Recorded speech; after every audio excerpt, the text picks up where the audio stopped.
الحمد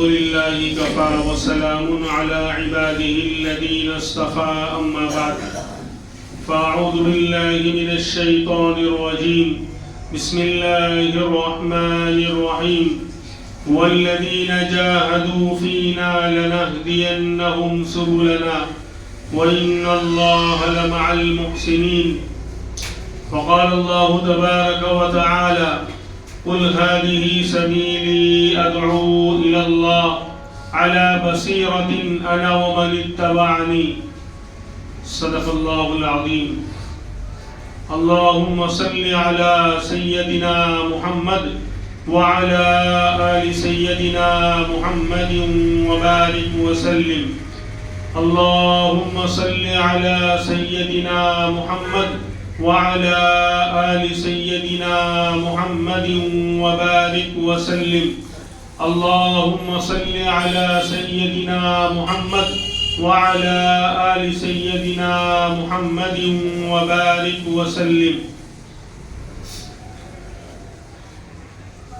قرآن کریم کی 2 آیتیں تلاوت کی گئی اور اللہ تبارک و تعالی نے اس کے اندر بہت عظیم الشان بات بیان فرمائی اور وہ باتیں بیان فرمائی جو دین محمدی اور پیارے آقا امام الانبیاء محمد الرسول اللہ صلی اللہ علیہ وسلم کے ختم نبوت کے صدقے طفیل میں امت پر جو ذمہ داری ڈالی گئی اسپیشل ذمہ داری جو ذمہ داری پچھلے انبیاء کی امتوں کو نہیں دی گئی تھی. پچھلے انبیاء کی امتوں کا حال یہ ہوتا تھا کہ ان کے نبی آتے تھے اللہ کا پیغام ان کو سناتے تھے ان کو اس کو قبول کرنا ہوتا تھا اس پر عمل کرنا ہوتا تھا.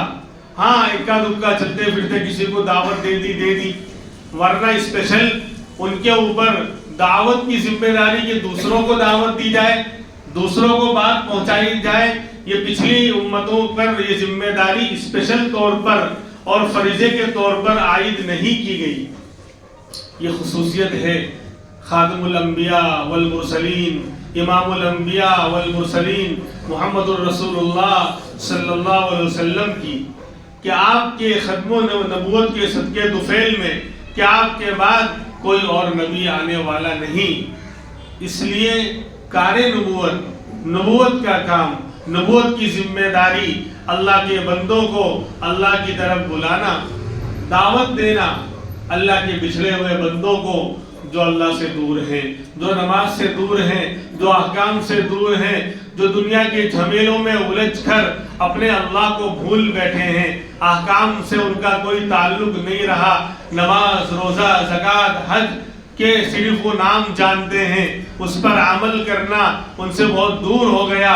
تو ایسے لوگوں کو اللہ کی طرف بلانا دین کی طرف بلانا اسلام کی دعوت دینا کلمے کی دعوت دینا احکام کی دعوت دینا اسپیشل اس امت کی ذمہ داری قرار دی گئی. وَلْتَكُمْ مِنْكُمْ أُمَّةٌ يَدْعُونَ إِلَى الْخَيْرِ وَيَأْمُرُونَ بِالْمَعْرُوفِ وَيَنْهَوْنَ عَنِ الْمُنْكَرِ وَأُولَئِكَ هُمُ الْمُفْلِحُونَ. قرآن کریم میں صاف طور پر اس کا اعلان کیا گیا کہ تم میں سے ایک جماعت کا ایسا ہونا ضروری ہے.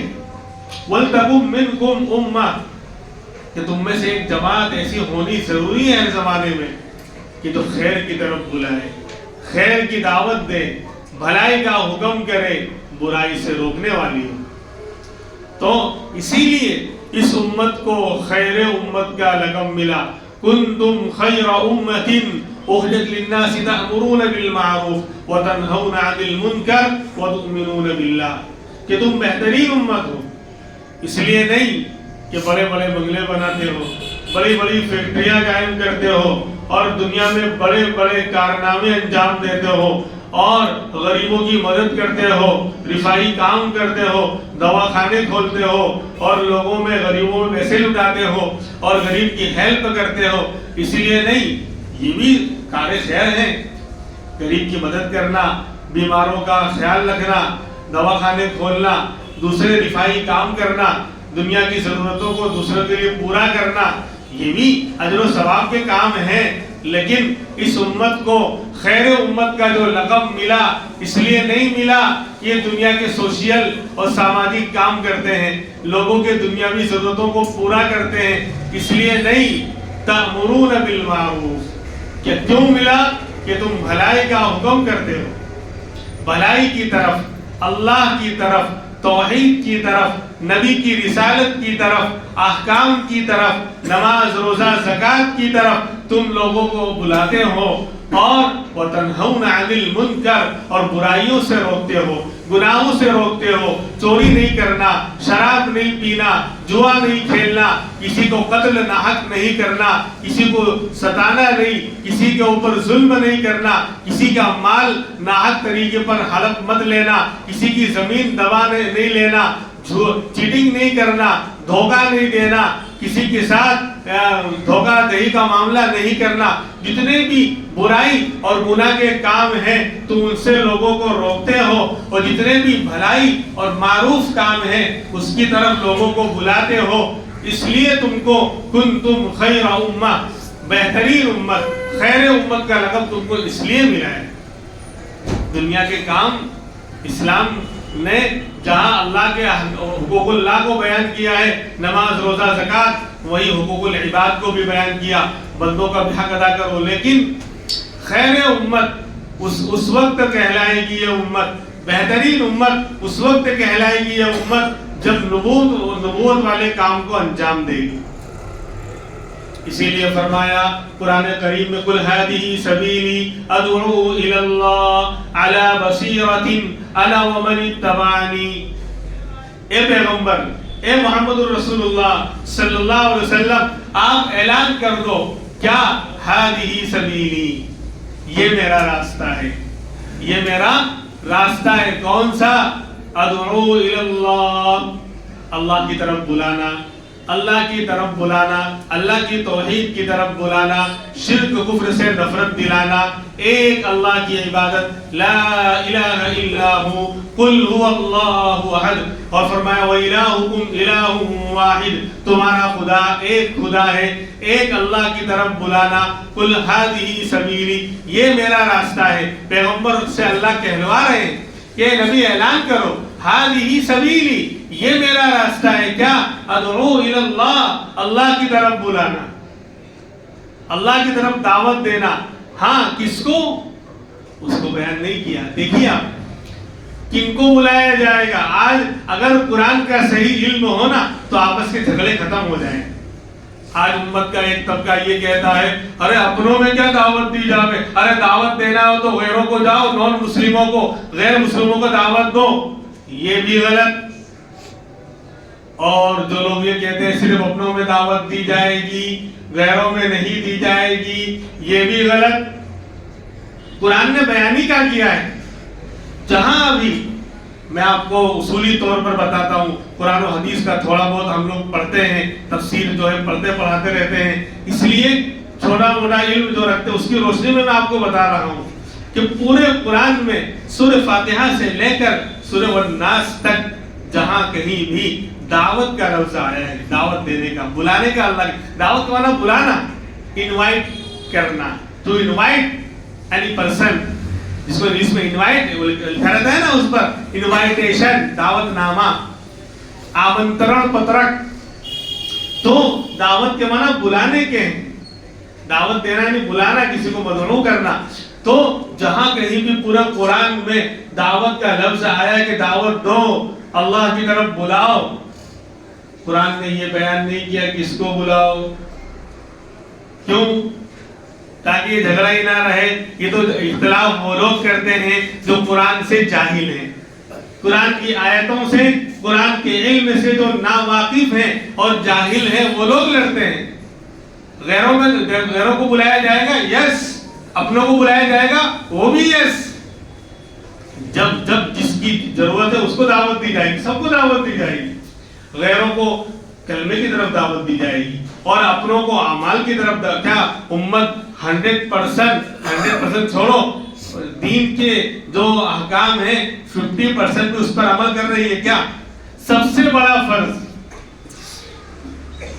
کلمہ پڑھنے کے بعد سب سے بڑا فرض نماز ہے. اقیم الصلاۃ و آتوا الزکاۃ. کلمہ جب ایک بندہ کلمہ پڑھ کر مسلمان ہوتا ہے تو سب سے بڑا فرض اس کے اوپر نماز ہے. نماز کے بارے میں آپ جو ہے جائزہ لے سکتے ہیں اور معلوم کر سکتے ہیں کہ 2.5% امت نماز پڑھتی ہے. 97% لوگ نماز سے دور ہیں، اور 2.5% کے اندر بھی پابندی کرنے والے اور کم ہیں. تو یہ امت کا یہ حال ہے. اور پھر وہی لوگ یہ منہ اور مسعود کی طرح اعتراض کرتے ہیں جو اپنوں میں دعوت دینے آ گئے. اپنوں کا حال دیکھو جو سب سے پہلا فرض ہے کلمے کے بعد، اس کا یہ حال ہے کہ 2.5% ہی لوگ نماز پڑھ رہے ہیں. 97% لوگ مجمع دور ہیں نماز سے. یہ بائی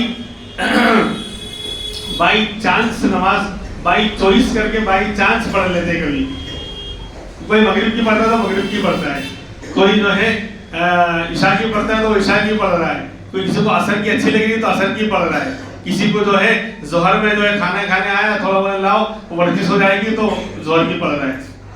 ایسے امت میں جو ہے لاکھوں ہزاروں مل جائیں گے. لیکن 5 ٹائم کی پابندی کرنے والے 2.5%، تو 97% مجمع تو باہر ہے. یہ پہلے سب سے بڑے فریضے کا حل. تو کیا امت میں اور مسلمانوں میں دعوت کی ضرورت نہیں ہے؟ تو جو لوگ یہ کہتے ہیں کہ دعوت تو غیروں کو دی جاوے اپنوں کو کیوں دی جاوے، تو بولے کہ آپ غلطی پر ہیں. قرآن نے بیان ہی نہیں کیا کس کو دعوت دینا ہے. جہاں جیسی ضرورت ہو ان کو سب کو دعوت دی جائے گی. اپنوں کو اعمال کی دعوت دی جائے گی. بھائی تم کلمے والے ہو، ہم تم کو کلمے کی طرف نہیں بلا رہے، بلکہ میں تو آگے بڑھ کر کے ہوں تو اب کلمے میں بھی گڑبڑ ہے. ہزاروں لاکھوں مسلمان وہ مل جائیں گے. آپ شہروں میں، محلوں میں، علاقوں میں گھوم کر اگر آپ جائزہ لیں گے، اگر آپ گھر گھر جا کر اگر کہیں گے مسلمان کلمہ سناؤ، تو بولیں گے لا الہ الا اللہ محمد رسول اللہ. لا الہ الا اللہ محمد الا اللہ پتہ نہیں کیا کیا. یہ حقیقت ہے. یعنی 50 سال کا ہو گیا، دنیا کا سب پتا، دنیا کے سارے جھمیلے سے واقف. 10 روپے کا بھاؤ بھی معلوم، ویلو معلوم، اور 1000 روپے اور لاکھ کا بھی بھاؤ معلوم. لیکن نہیں معلوم تو کلمے کے الفاظ نہیں معلوم، اور اس پر چوری اور پھر سیرا چوری کہ وہی اسلام پر اعتراض کرتا ہے، جس کو اسلام کا کلمہ تک یہ صحیح نہیں. اور ستم بالائے ستم، یہ کریلا اور نیم چلائے کہ پھر صحیح کرنے کی فکر بھی نہیں کرتا، صحیح کرنے کی کوشش بھی نہیں کرتا. اب تو کسی کے پاس جانے کی ضرورت نہیں ہے، موبائل ہی سے کہیں گے گوگر تو بتا نا کلمہ کیسا ہوتا ہے، وہ سنائے گا آپ کو. تو اکیلے چپ چاپ بھی صحیح کر سکتے ہیں اگر شرم آئے تو. بہرحال تو میں یہ کہہ رہا تھا کہ نبی کو کہا جا رہا ہے کہ یہ میرا راستہ ہے. نبی اعلان کرو یہ میرا راستہ ہے. کون سا؟ کاروبار کھولنا، فیکٹری چلانا، دھندے کرنا، جاب کرنا. بس دنیا صبح ہوتی ہے شام ہوتی ہے، زندگی 2 روٹی 2 بوٹی کی فکر میں تمام ہوتی ہے. یہ نبی کا راستہ ہے. فرمایا نہیں، ادعو الی اللہ، اللہ کی طرف بلانا، اللہ کی دعوت دینا. کس کو؟ اس پر بات چل رہی تھی نا، کس کو؟ ارے جس کو جو بھی دین سے دور ہے سب کو دعوت دی جائے گی، اپنوں کو بھی دی جائے گی. جسے ہمارے تبلیغ کے ساتھی کرتے ہیں، اپنوں میں جا کر پھر اعتراض وہ کرتا ہے جو جاہل ہے، جس کا میں صحیح کہہ رہا ہوں، جس کو فرائض نماز کے وضو کے فرائض نہیں صحیح یاد ہوں گے، غسل کے فرائض صحیح یاد نہیں ہوں گے، وہ اعتراض کرتا ہے کہ اپنوں میں دعوت نہیں آ گیا، دعوت دینا ہے تو غیروں میں جاؤ. تو خود اپنے گریبان میں جھانک کر دیکھ لے کہ کتنے فرائض تجھے یاد ہیں، اور یاد ہے تو عمل کتنا کر رہا ہے. ارے اپنوں میں آج اپنا ہی میرا ہی گھر جلا ہوا ہے، میں دوسروں کو ابھی دعوت دینے کیسے جاؤں گا. اس لیے تبلیغ کیا ایک نظام ہے، دعوت و تبلیغ کا ایک نظام ہے کہ وہ اپنوں میں کہ تاکہ امت کے اندر برائی ختم ہو، بے حیائی ختم ہو، اعمال کی جو کمی ہے وہ دور ہو، لوگ اعمال کی طرف آ جائیں، نماز کی طرف آ جائیں، زکوٰۃ روزے کی طرف آ جائیں، اللہ کے احکام کی طرف آ جائیں اور جنت کا راستہ پا جائیں، جہنم سے دور ہو جائیں، گناہوں سے بچنے والے بن جائیں اور برائیوں کو چھوڑنے والے بن جائیں۔ اس لیے اپنوں میں دعوت دیتے ہیں، کیونکہ قرآن میں بھی کہا ہی نہیں کس کو دعوت دینا ہے، تو اپنوں کو بھی دی جائے گی۔ لہذا اگر تبلیغ والے یہ کہتے ہیں کہ صرف اپنوں میں دعوت دی جائے گی تو کہا جائے گا آپ پٹری سے اتر گئے۔ آپ دے رہے ہیں، آپ کام کر رہے ہیں، آپ کا فیلڈ ہے، آپ کا اصول اور نظام ہے۔ جیسے اب یہ میں مثال دیتا ہوں، بہت سارے لوگ اعتراض کرتے ہیں کہ تبلیغ والے یہ تفسیر کیوں نہیں کرتے، یہ کیوں نہیں پڑھاتے۔ بھائی یہ اس کی مثال ایسی ہے، اب جسے آپ کسی کیا کہتے ہیں موبائل کے شو روم میں چلے گئے، آپ الیکٹرانک آئٹم آپ کو ملتی ہے، لیپ ٹاپ بھی ملے گا، موبائل بھی ملے گا اور جو ہے ٹی وی LED بھی سب مل رہا ہے وہاں پر۔ اب وہاں جا کر بولے کہ بھائی مجھے جو ہے لائف بوائے صابن چاہیے، یا مجھے جو ہے باٹا کمپنی کا جو ہے شاندار شوز چاہیے، تو وہ باٹا نہیں لاٹا کر دے گا۔ بولے بھائی یہ یہاں ناٹ اویلیبل، یہ الیکٹرانک کی دکان ہے، موبائل اور ٹی وی اور فلاں کی لیپ ٹاپ کی اور کمپیوٹر کی دکان ہے، الیکٹرانک یہاں تھوڑی ملے گا۔ اس کے لیے آئیے مدارس میں، تفسیر چاہیے آؤ مدرسوں میں، علم یہاں ملے گا۔ تو بہرحال دعوت و تبلیغ کا ایک دائرہ ہے، وہ لوگ اپنوں میں دعوت دیتے، کیوں؟ آقا کا مشن ہے، میں اللہ کی طرف بلاتا ہوں، کس کو بلاتا ہوں؟ اپنوں کو بھی بلانا پڑے گا اگر اعمال خراب ہیں۔ آج امت میں نے بتایا کہ جو پہلا فرض ہے وہ اس پر 2.5% لوگ چل رہے ہیں، نماز پر 97.5% طبقہ دور ہے۔ اب زکوٰۃ کا حال تو اس سے بھی برا ہے، روزے کا حال تو اس سے بھی برا ہے، اور حج کا تو کہنا ہی کیا۔ تو اپنوں میں بھی دعوت دی جائے گی، اگر ضرورت اپنوں میں ہے تو اپنوں میں بھی دعوت دی جائے گی، اور غیروں میں بھی دعوت دی جائے گی۔ جو لوگ غیروں میں دعوت کا کام کریں، ٹھیک ہے بھائی، آپ نے چپل کی دکان کھولی ہے، ٹھیک ہے، آپ اب وہ کہے نہیں کہ کرانے والا بیکار ہے، کرانے والا بولے نہیں یہ جو ہے نا جوتے چپل والے بیکار ہیں، کوئی بیکار نہیں ہے، سب کے ساتھ انسان کی ضرورتیں لگی ہوئی ہیں۔ جسے وہاں دنیا کے معاملات میں الگ الگ لوگ دکانیں کھولتے ہیں تو کوئی کسی کو برا نہیں کہتا، کہا کہ جہاں کھانے پینے کی ضرورت ہے وہاں کپڑے کی بھی ضرورت ہے، وہاں چپل کی بھی ضرورت ہے، تو یہ بھی اس کی دکان بھی ہونی چاہیے، یہ بھی ہونا چاہیے اور یہ بھی ہونا چاہیے۔ تو اپنوں میں بھی دعوت ہونی چاہیے اور غیروں میں بھی ہونی چاہیے۔ جو طبقہ ہاں ایک دوسرے کو کی نفی کرنے لگ جائے، ایک دوسرے کا انکار کرنے لگ جائے، تو کہیں گے آپ پٹری سے اتر گئے، آپ گمراہ ہو گئے۔ اگر مدرسے والے کہنے لگ جائے بس ہم جو پڑھا رہے علم وہی دین کا کام ہے، تو کہا جائے گا آپ بھٹک گئے، آپ گمراہ ہو گئے۔ اور اگر دعوت و تبلیغ والے کہنے لگ جائے بس ہم جو کام کر رہے ہیں وہی دین کا کام ہے، غلط۔ ایک کتاب چھپی تھی راہ ہدایت یہی ہے، تبلیغ کی کارگزاریاں اور اس کی جو احوال لکھے تھے، اور کتاب کا نام تھا راہ ہدایت یہی ہے۔ کہا کہ نام غلط لکھا ہے، راہ ہدایت یہ بھی ہے۔ ہدایت کا راستہ دعوت و تبلیغ کا راستہ بھی ہے، ہدایت کا راستہ خانقاہ کا راستہ بھی ہے، ہدایت کا راستہ مدارس کے اندر پڑھانے والے علم کا راستہ بھی ہے۔ تینوں مل کر سب تینوں دین کے شعبے ہیں۔ اللہ کے رسول کی ذمہ داری تینوں تھی۔ یتلو علیہم آیاتی، نبی آیتوں کو پڑھ کر سنا کر لوگوں کو دعوت دیے، تبلیغ۔ اللہ کی آیتیں پڑھ کر لوگوں کو دعوت دیتے تھے اللہ کے رسول۔ یتلو علیہم آیاتی، اللہ کی آیتوں کو تلاوت کر کے لوگوں کو دعوت دینا، یہ ہے دعوت والوں کا کام۔ تو نبی کا یہ بھی کام تھا، اسی لیے کہا جاتا ہے کہ نبی کو کہا گیا آیتیں پڑھ کر سناؤ۔ تو قرآن و حدیث کی بات دعوت میں کی جائے گی، ایران کی توران کی اگر نہیں کرتے بات حدیث و قرآن کی اور کرتے ہیں ایران کی اور توران کی، تو پھر یہ تبلیغ نہیں ہوگی۔ اور دوسرا نبی کی ذمہ داری کیا تھی؟ وَيُعَلِّمُهُمُ الْكِتَابَ وَالْحِكْمَةَ، کتاب و حکمت کی نبی تعلیم بھی دیتے تھے، جو مدرسوں میں ہو رہا ہے۔ تو دیکھو نبی نے یعنی آیتیں پڑھ کر لوگوں کو دعوت بھی دی، جو دعوت و تبلیغ والے کر رہے ہیں، اور نبی نے کتاب و علم کی یعنی کتاب و سنت کی تعلیم و علم بھی سکھلایا، جو مدرسے والے کر رہے ہیں۔ اور وَيُزَكِّيهِمْ، دلوں کا تزکیہ اور صفائی بھی کرتے تھے نبی، دل کی گندگیوں کو دور کرتے تھے، دل میں کینہ، حسد، بغض، کیونکہ یہ دل جو ہے نا سارے بدن کا بادشاہ ہے. یہ درست سارا الا ان فی الجسد لمضغۃ اذا صلحت صلح الجسد كله واذا فسدت فسد الجسد كله الا وهي القلب. فرمایا امام الانبیاء محمد الرسول اللہ صلی اللہ علیہ وسلم نے کہ سن لو، انسان کے بدن میں گوشت کا ایک لوتھڑا ہے، گوشت کا ایک ٹکڑا ہے. اگر وہ ٹھیک ہو گیا پورا بدن ٹھیک رہے گا، اگر وہ بگڑ گیا پورا بدن بگڑ جائے گا. اور سن لو وہ گوشت کا ٹکڑا دل ہے، الا وہی القلب.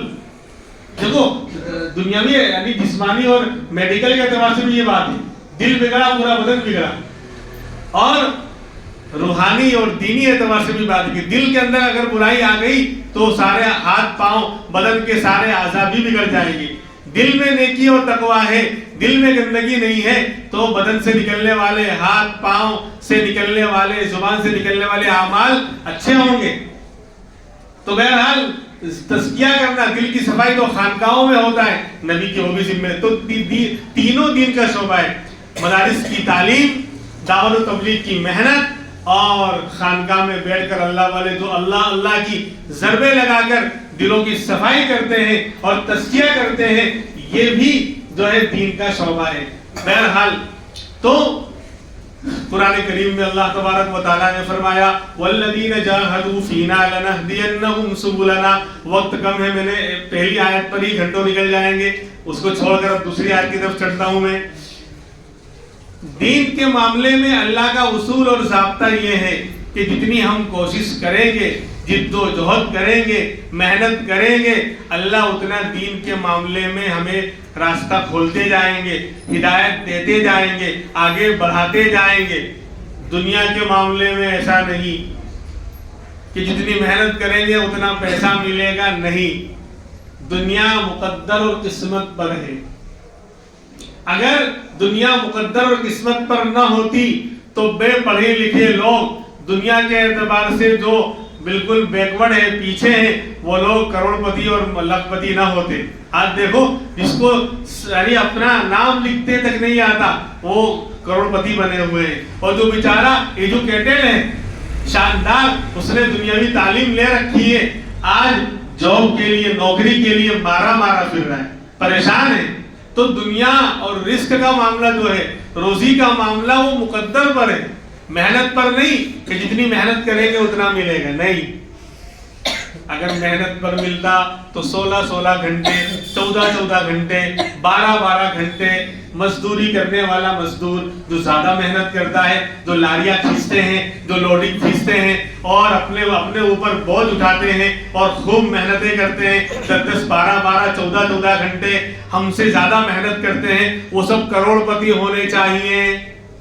اور سیٹھ صاحب جو آفس میں بیٹھ کر اے سی کے اندر بھی ان کی اے سی کی تیزی ہوتی رہتی ہے، وہ سب روڈ پتی ہونے چاہیے.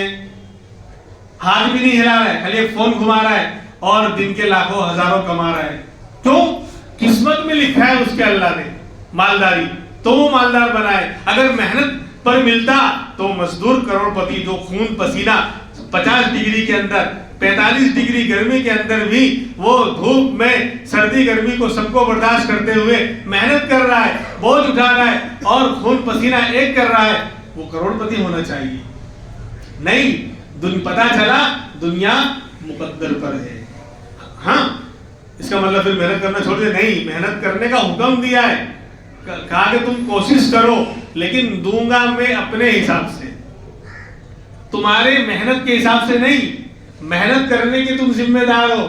اسی لیے آج جمعہ کا دن ہے، جمعہ کی نماز کے بارے میں فرمایا کہ جب اذان ہو جائے مسجد کو آ جاؤ، اور فَإِذَا قُضِيَتِ الصَّلَاةُ فَانتَشِرُوا فِي الْأَرْضِ وَابْتَغُوا مِن فَضْلِ اللَّهِ. جب نماز ہو جائے جمعہ کی، اب کیا کرو؟ اب مسجد میں بیٹھے مت رہو.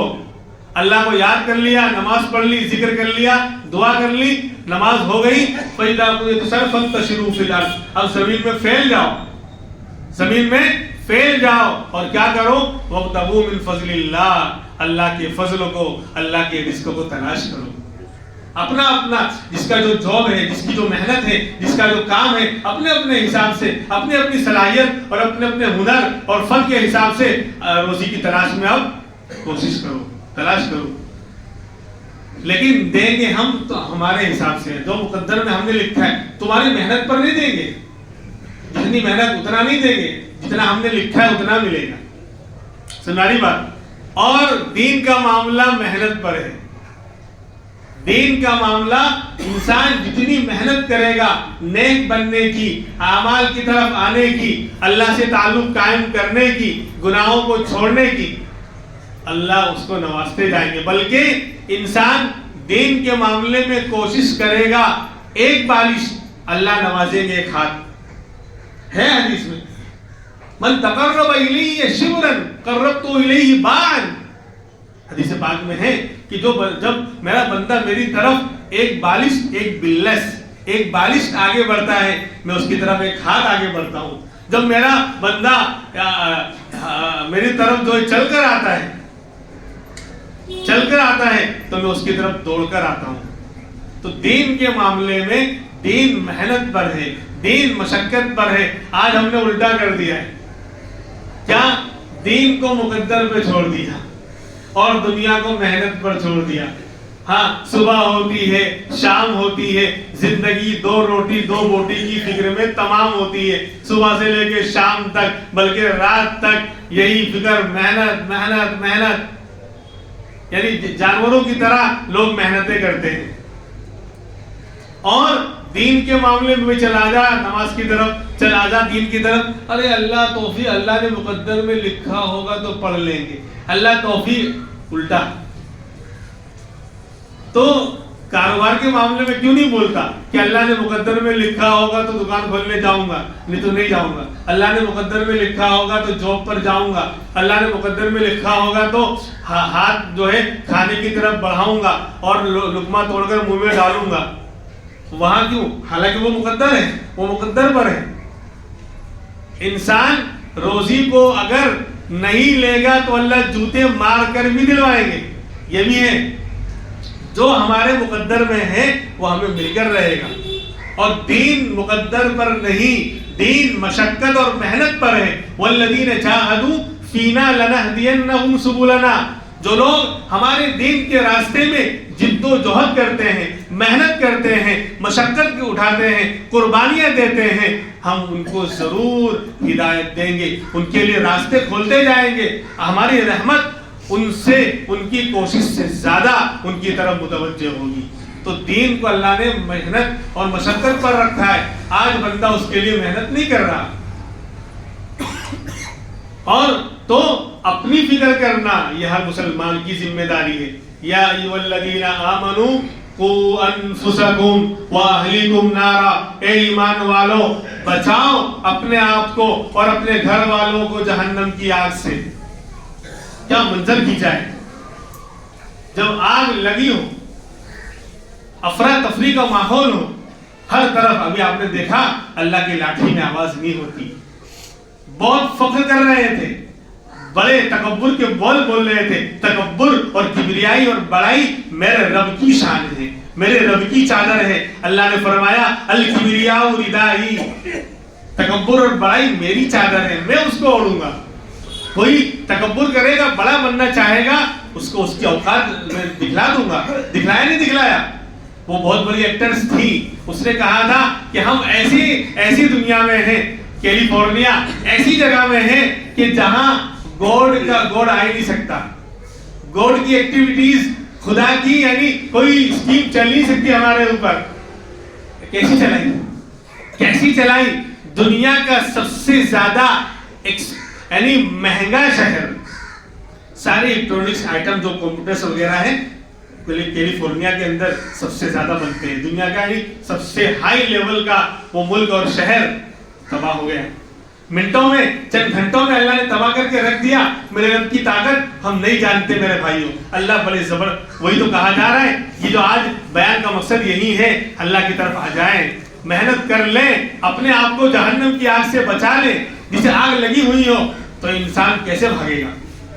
گھر میں آگ لگی ہو، اندر بال بچے ہوں تو کس طرح افراتفری کا ماحول ہوگا، بچی کو پکار کیسی ہوگی؟ اس طرح بے دینی کی آگ لگی ہوئی ہے، برائیوں کی، گناہوں کی آگ لگی ہوئی ہے. ہمارے ایمان کو چھیننے کے لیے، اللہ کے تعلق کو ختم کرنے کے لیے، مسلمانوں سے ان کا ایمان، ان کا قیمتی سرمایہ، کلمہ، اللہ کا تعلق، قرآن، ہر چیز کو چھیننے کے لیے موبائل اور ہر طرح کی دنیا کی جھمیلوں کے ذریعے آگ لگی ہوئی ہے، برائیوں کی آگ لگی ہوئی ہے۔ ایسے موقع پر دنیا کے اندر ہر وقت میں، سال میں ہر چیز کا سیزن آتا ہے۔ دیکھو دیوالی آتی ہے تو بولے کپڑے والے اور ٹیلر لوگ کہتے ہیں وہ سیزن کا ٹائم ہے، ایسے عید آئے گی تو ابھی ٹیلر لوگ کہیں گے، سب دعا کرتے ہیں کہ چاند 29 کا ہو، لیکن درزی کہتا ہے نہیں 30 کا ہونا چاہیے، اور اگر 29 کا ہو گیا تو وہ دکان بند کر کے بھاگ جاتا ہے۔ میں ایسے کہہ رہا ہوں، تو سیزن، ہر چیز کا سیزن آتا ہے۔ ابھی الحمدللہ نیکیوں کا سیزن آ رہا ہے، ہدایت کا سیزن آ رہا ہے، اللہ کی طرف سے ہدایت کی ہوائیں چلنے والی ہے میرے بھائیوں۔ ایسے بے دینی کے ماحول میں، ایسے برائی کے ماحول میں، ہر طرف برائیوں کی آگ لگی ہوئی ہے، ایسے برائیوں کے ماحول میں نیکیوں کا سیزن آ رہا ہے، ہدایت کی ہوائیں، رحمتوں کی ہوائیں چلنے والی ہیں میرے بھائیوں۔ کیا شہر احمد آباد کا اجتماع، مجھے بات تو بہت کچھ کرنی تھی لیکن وقت کی تنگ دامنی، پھر بھی یہ مسجد میں مشہور ہے کہ بولے یہاں 40 منٹ کا بیان ہوتا ہے، سب جگہ 25 منٹ آدھے گھنٹے میں نمٹ جاتا ہے، اس لیے مجھے جو ہے اور جلدی ختم کرنا پڑے گا۔ تو ہم نے ٹائم سب سیٹ کر رکھا ہے، 35 میں ختم ہوتا ہے، 40 میں خطبہ ہے، وہ تو گھڑی میں جو ہے خطبے کا آپشن نہیں ہے، اس لیے 40 لکھا ہوا ہے، وہ نماز کا ٹائم نہیں، وہ خطبے کا ٹائم ہے، 40 خطبے کا ٹائم ہے، اور پھر 5-7 منٹ کے بعد پھر 2 کا روز کا ٹائم ہے، وہی سمجھو گے جمعہ کے دن میں وہی ٹائم ہے ہمارا۔ خیر، تو ہمارا شہر احمد آباد کا اجتماع یہ دھولکا کے پاس سنگھریج گاؤں کے اندر ہونے جا رہا ہے، 40-45 کلومیٹر یہاں سے دور ہے۔ ہاں، یہ اجتماع، یہ نیکیوں کا سیزن آ رہا ہے۔ جب دنیا والوں کا سیزن آتا ہے، لوگوں کی محنتیں بڑھ جاتی ہیں، لوگوں کی کیا کہتے ہیں فکریں بڑھ جاتی ہیں، کھانا پینا ایک طرف ہو جاتا ہے، راحت و آرام کو چھوڑ دیتے ہیں لوگ، ملاقاتیں چھوڑ، بھائی ابھی مت ملنا، ابھی سیزن کا ٹائم ہے، رات ابھی نائٹ کرتے ہیں لوگ، راتوں کو جگتے ہیں کہ ابھی سیزن کا ٹائم ہے، کچھ دن زیادہ محنت کر لوں گا مجھے فائدہ ہو جائے گا، اور اس وقت تعلقات بھی کم کر دیتے ہیں، کھانا پینا بھی آگے پیچھے کر دیتے ہیں، بلکہ راحت و آرام کو لوگ قربان کر دیتے ہیں، بولے ابھی محنت کر لوں گا تو آئندہ مجھے فائدہ رہے گا، آئندہ آرام کروں گا، آئندہ ساری چیزیں میرے اچھی ہو جائیں گی۔ تو ایسے ہی میرے بھائیوں نیکیوں کا سیزن آ رہا ہے، اجتماع کا مطلب ہدایت کی ہوائیں چلنے والی ہیں، لاکھوں کا مجمع جمع ہو، اللہ کی صدائیں بلند کرے، اللہ اکبر، الحمدللہ، سبحان اللہ، الحمدللہ رب العالمین۔ اللہ والے، اللہ کے نیک بندے جو ایک مشن لے کر، پروانہ وار، دیوانہ وار، ایک صرف طلب لے کر، ایک کڑھل لے کر کہ اللہ والے بننا چاہتے ہیں، اللہ پیارے اللہ آپ سے تعلق قائم کرنا چاہتے ہیں، ایسا لاکھوں کا مجمع وہاں جمع ہوگا، ہاں سر پر ٹوپی ہے اور ایک دین کا ماحول ہوگا، تو اس سے بڑا نیکی کا سیزن اور کیا ہو سکتا ہے، اس سے بڑا رحمت والا سیزن اور کیا ہو سکتا ہے، اس سے بڑی ہدایت کی ہواؤں کے چلنے کا موقع اور کیا ہو سکتا ہے۔ اس لیے پرسوں زیادہ وقت نہیں ہے، جب ہمارا کوئی سیزن آتا ہے ہم پہلے سے ایکٹیو ہو جاتے ہیں، پہلے سے متحرک ہو جاتے ہیں، پہلے سے فکر مند ہو جاتے ہیں، تو پرسوں بس 2 دن بچے ہیں، زیادہ وقت نہیں، 26 جنوری اتوار کا دن ظہر کے بعد انشاءاللہ ظہر کی نماز میں حاضر ہو کر ظہر کے بعد انشاءاللہ یہی ہمارے اسی روڈ سے گاڑی کا انتظام ہے، 50 روپے ٹکٹ رکھا گیا ہے جو آپ کو لے جائے گی اور واپس بھی لائے گی۔ تو یہ لمحے بار بار آیا نہیں کرتے، اور ایمان والے ایمانی مجلس میں جانے سے کترایا نہیں کرتے، جہاں اللہ کے بندے وہ بندے آنے والے ہیں جنہوں نے پوری زندگیاں لگا لی۔ ہم سے 2 دن مانگا جا رہا ہے، بھائی اتوار کی ظہر بعد جانا ہے، اور پیر کا پورا دن ہوگا، منگل کو ظہر سے پہلے دعا ہو جائے گی، 2 دن ہی تو ہوئے، 3 دن نام ہے لیکن ہو رہے 2 دن، 24 اور 24 یعنی 48 گھنٹے مشکل سے ہو رہے ہیں۔ یہ 2 دن ہم سے اللہ کے لیے مانگا جا رہا ہے، وہاں وہ اللہ والے آئیں گے جنہوں نے پوری زندگیاں لگا دی۔ کہیں انڈیا میں، ہندوستان کے مختلف شہروں میں اللہ کی صدائیں بلند کرتے ہیں، ملک کے باہر بھی جاتے ہیں، پورا سال وہ سفر میں ہوتے ہیں اور اللہ کی صدائیں بلند کرتے ہیں، ان کی باتوں میں، ان کے بیانات میں تاثیر ہوتی ہے، اللہ سے ان کا تعلق ہوتا ہے، لہذا ہماری وہاں حاضری ہو جائے گی، انشاءاللہ ہمارا کام بن جائے گا۔ اس لیے میں تمام اپنے بھائیوں سے، اپنے نوجوانوں سے، اپنے بڑوں سے، اپنے بوڑھوں سے یہ درخواست کروں گا، اپنے اوپر رحم کھائیے۔ دنیا بہت کما رہے ہیں، دنیا میں رہنا ہے، اس سے انکار نہیں، کاروبار کرنا ہے، اس سے انکار نہیں، 2 دن نکالیے اللہ کے لیے۔ ہاں، کیا ہم صرف کھانے کمانے کے لیے دنیا میں آئے ہیں؟ یہ تو جانور بھی کرتا ہے، وہ کھاتا ہے، پیتا ہے، زندگی گزارتا ہے، موت آتی ہے، مر جاتا ہے۔ تو کیا مسلمان، ایک نبی کا امتی، عالمی نبی کا امتی، پیارے آقا کا امتی، جن کی فکر عالمی تھی، پوری امت کے لیے آپ تڑپتے تھے، بے چین رہتے تھے، کیا میں اس آقا کا امتی ہوں اور میں دین کے لیے 2 دن فارغ نہیں کر سکتا؟ نہیں میرے بھائیوں، اپنے آپ کو تیار کریں، آگے پیچھے کریں، گاڑی کا انتظام ہے اس میں ٹکٹ لیں، محدود ٹکٹیں ہیں وہ ختم ہو جائیں گی، اور اگر ٹکٹ نہیں ہے تو اپنے اعتبار سے جائیں۔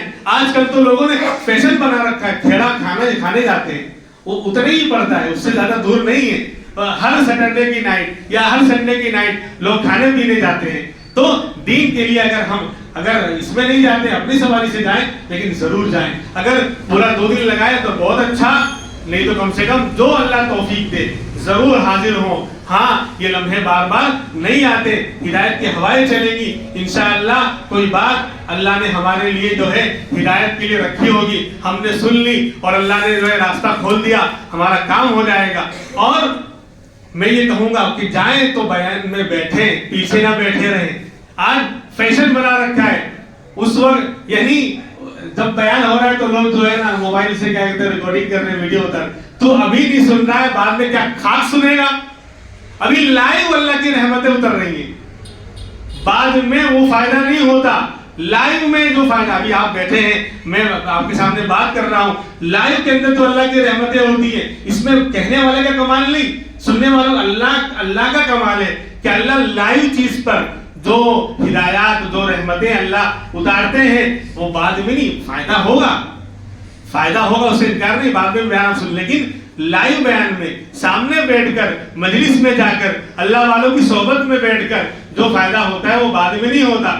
تو یہ شیطان کا حملہ ہے، پہلے تو شیطان جانے نہیں دے گا، اور پہنچ گئے تو پھر بولے آپ رپورٹ کر لینا، اب وہ پورا دھیان موبائل پر ہے، نہ الذی نہ الذی، نہ ادھر نہ ادھر، نہ خدائی ملا، نہ مثال صنم، نہ ادھر کے رہے نہ ادھر کے رہے، کہ بعد میں ریکارڈ کر کے بعد میں کوئی نہیں سنتا، اور بعد میں سنے گا تو وہ فائدہ بھی نہیں ہوگا۔ اس لیے موبائل نہ چلایا جاتا۔ ہم 2 دن اگر ہم نے اپنے کاروبار کو آگے پیچھے کیا اور ہم وہاں پہنچ رہے ہیں، اور انشاءاللہ پہنچیں گے، انشاءاللہ کوشش کریں گے، پہنچیں گے انشاءاللہ، کوشش کریں گے 2 دن ہو، اعلیٰ درجے کی بات ہے، اور اگر نہیں تو کم سے کم جتنا ہو سکے دوسرے دن جائیں، لیکن جائیں ضرور۔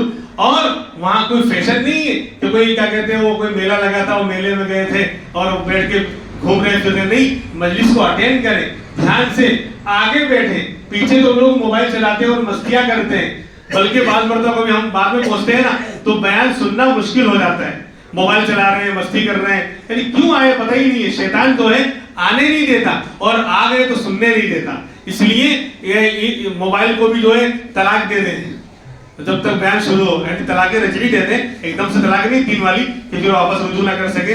ہاں، اللہ تبارک و تعالی ہمارا جانا اور ہماری قربانی دینا قبول فرمائے، اور دعائیں بھی کریں کہ اجتماع جو ہو رہا ہے اس کی جو بھی ضرورتیں ہیں، اس کا جو بھی تقاضا ہے، لوگوں نے قربانی، میرے بھائیوں ہم کو تو صرف 2 دن بلایا جا رہا ہے، جنگل کے اندر جہاں زمینیں الٹی سیدھی ہوتی ہیں، اوبڑ کھابڑ، اس کو ہموار کرنا، اتنی لمبی زمین کو تیار کرنا، وہاں خیمے لگانا، پنڈال باندھنا، پانی کی لائن ایسا لگے گا کہ گویا کہ یعنی ہمیشہ رہنے کے لیے بنایا گیا ہے، آپ جائیں گے، پانی کا انتظام، ٹوائلٹ کا انتظام، یعنی لوگ مہینوں سے لگے ہوئے ہیں، مال بھی لگا رہے ہیں، جان بھی لگا رہے ہیں، اور انہوں نے تیار کیا تو ہم کو صرف پہنچنا ہے 2 دن کے لیے، اور کھانے پینے کا ہر چیز کا شاندار انتظام، پھر بھی اگر ہم فائدہ نہ اٹھائیں تو یہ ہمارے لیے بہت بڑی محرومی کی بات ہوگی۔ اس لیے اجتماع کو جو ہے پہنچ کر جو ہے کامیاب بنائیں، اپنے اوپر رحم کھائیں، دنیا میں تو رہنا ہی ہے، پانی میں تو کشتی پانی میں ہی رہے گی، لیکن پانی کشتی میں نہیں آنا چاہیے، دنیا کی محبت ہمارے اندر نہیں آنی چاہیے، دین کا جذبہ ہونا چاہیے. اور یہ امتحان ہے ہمارا کہ پانی ہمارے اندر آ گیا ہے. کشتی پانی پہ چلتی ہے لیکن پانی کشتی میں آ گیا تو ہم دنیا میں رہیں گے, دنیا کے کاروبار, لیکن دنیا کی محبت ہمارے اندر آ گئی تو ہم ڈوب جائیں گے. تو یہ امتحان ہے کہ واقعی ہم دنیا میں ڈوبے ہوئے ہیں, پانی ہمارے اندر آ گیا ہے, ہم پانی کے اوپر ہیں. اگر ہم وقت فارغ کر کے پہنچتے ہیں تو اس کا مطلب پانی ہمارے نیچے ہے, ہم پانی کے اوپر ہیں. اللہ تبارک و تعالیٰ ہونے والے اجتماع کو بے انتہا قبول فرمائے. آپ لوگ دعا بھی کریے. جن لوگوں نے جس طرح کی قربانی دی ہے, جانی, مالی, وقتی, ہر ایک کی اللہ جو ہے قربانیوں کو قبول فرمائے. اور اجتماع کا جو مقصد ہے ہدایت کا پھیلنا, زیادہ سے زیادہ لوگ پورے ہندوستان میں جو ہے آج کے بے دینی کے ماحول میں لوگ ہزاروں روپے خرچ کر کے جماعتیں نکلیں گی وہاں سے, پورے ملک کے اندر, پورے ہندوستان کے پورے صوبوں کے اندر جماعتیں یعنی ہزاروں کی تعداد میں روانہ ہوں گی. یہ معمولی چیز نہیں ہے. پتہ نہیں کہاں کہاں ہدایت پھیلے گی, کتنی بڑی خیر کو پھیلے گی, ہم اندازہ نہیں لگا سکتے. اللہ تمام خیر کو وجود میں لائے, ہونے والے تمام فائدوں کو اللہ عام کرے. وآخر دعوانا الحمدللہ رب العالمین.